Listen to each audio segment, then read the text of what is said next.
Well, I'm excited to talk about this one, man. This is unique. It's different. It's I believe it's the first right-hand drive we've had in here.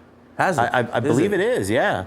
I'm glad to be the first. Yeah, absolutely, Hopefully the first of many. Yeah, hopefully. Because I know, especially on my team, I have a buddy of mine named Drew. He has a Nissan Laurel. Yeah. With an RB25 motor, same motor, so then the GTR and stuff like that, right?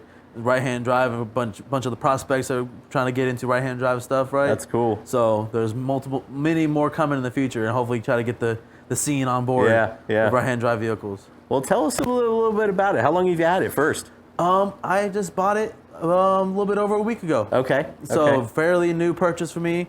Fairly different car than what I've seen on the road personally. Sure. My short lifespan, but or just in social media in general. I've never heard of it until when I first saw it or seen such thing as it. I was looking at different cars like a Nissan President or a Honda Legend or a Toyota Crown, right? Right. But then I saw this and did my homework on it. I was like, that's the one. Yeah. It's kind of fits my style, being different and something you've never seen before. Right. Like my Fiat is something you've never seen before. Yeah. Or seen done like in its manner. So I thought it would be a cool idea to take it, and I've always wanted to do a big body build, a VIP style build, and so this is what I believe is one of the more factory VIP stylish vehicles out there, and it's gonna just take it to the moon pretty much. Yeah.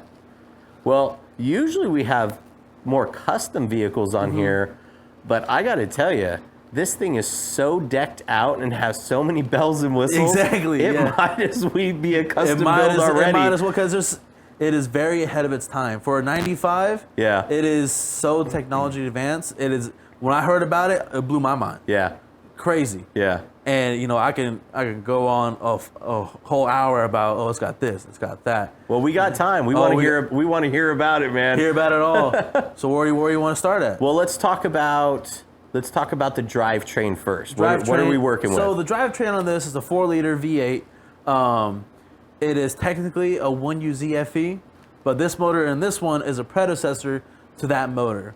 So it's technically still a 1UZ, but it is a generation before they stuck it in the Toyota Celsiors, Lexus 400s, stuff like that. The motors you see more here in the States. Gotcha. Right? Gotcha. So it only puts out about 198 horsepower, but like 300 and some odd foot-pound of torque on the top. Okay. Right? So it's not meant to go fast in any means necessary, but of course, you're not trying to go fast. It's not exactly the complete opposite of what you want to do in this car. It's meant to cruise smoothly, and it cruises well. Yeah. And it is gorgeous. Sometimes you gotta be careful driving tired because you might knock out the driver's seat. That's how smooth it is. But the 4-liter V8 in it from Toyota, and have you heard of the Million Mile Tundra before? I have, yes. So that's the same type of motor as in this car. Oh, wow. So they're built to go forever. Gotcha. And this which is why I got this one, knowing it had that motor in it, because understanding of how Toyota manufactured this motor to be pretty much bulletproof for its entirety of its lifetime. Yeah. Right. And also the knowledge of there being parts here in the States, because the motor was built in the States. Which is nice. Which is a big thing for JDM vehicles like this from Japan. A lot of times you have platforms from Japan that aren't used here in the States, right? Right. But you can find, power plant stuff for this car. Not much of the panels and parts over here in the States, but power plant wise, mechanically, it was produced here in the States. Like, of course, the motor was used in Lexus cars. The transmission used in Supras and stuff like that. And the automatic ones, it is an automatic.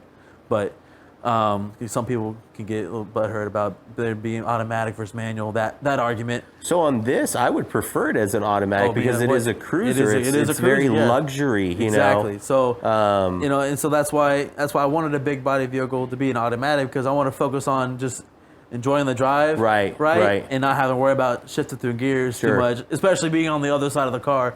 Oh, absolutely. Learning that trait is a challenge on its own. Yeah. But after some wheel time, it came like secondhand. Yeah. It's just being, blinker on the opposite side, shifter on this side. Yeah. Right. And a ton of times what will happen is you'll start to veer a little bit to your left. Oh, really? Yeah. Because normally you're on the left side of the car, so you're used to trying to spacing yourself on the left side of the road, right? And it's, you know, just by habit, you'll start to just a little bit, just a little bit, but you kind of counteract that after you practice some more, and you get used to it. But yeah, that's power plant. Oh, it's a rear wheel drive. Yeah. So, you know, all to the rear wheels, and just nice smooth drive, nice easy on the throttle, and very rarely do you see it go over 4,000 RPM. Gotcha. Very, very rarely. Yeah. It shifts pretty quickly. Yeah. Right. If you're getting up to speed, you know, normally, you know, whenever if I'm just cruising around, right, because of course it doesn't have a lot of too much throttle response, right? If you need to get up in speed, you'll get there. But most of the time, you're just cruising 2500 does most shift for the most part. Yeah, that's cool. And it's very, very low idling motor at idle. Yeah. Like 500 to 700 RPMs at idle. Super quiet when you pulled it in. It's smooth. Smooth. You can have a steak dinner on that with some glass of wine and have no issues.